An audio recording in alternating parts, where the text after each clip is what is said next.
Экономика министрлиги креативдүү экономиканы өнүктүрүү боюнча концепция иштеп чыгып, токтом долбоорун коомдук талкууга койду. Бул тууралуу Next TV каналына экономика министрлигинин инвестициялык саясат бөлүмүнүн жетекчиси Нурлан Байбосунов билдирди. Бул тармакка реклама, архитектура, искусство, интерьер дизайны, мода жана кино индустриясы, видео өндүрүш, көңүл ачуучу компьютердик программалар жана оюндар, музыка, сахналаштырылган искусство, арт дизайн, көркөм сүрөт искусствосу, басылма иши, телекөрсөтүү, радио жана башкалар кирет. Ведомство креативдүү индустрия сектору келечекте улуттук экономиканын токен өнөр жайынан жана мигранттардын акча которууларынан көз каранды болуусун жок кылат деген пикирде. Чет өлкөлөрдө, башкалар алыскы же комшу чет өлкөлөрдө ошо креативдик экономика жөнүндө маалымат да бар, мындай жылымдар да бар.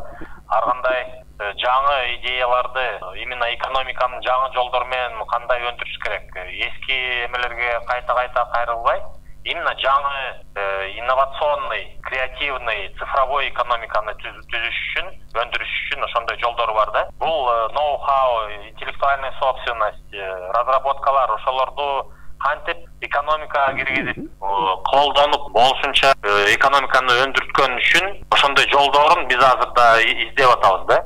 Именно креативдик, инновационный экономиканы түзүш үчүн.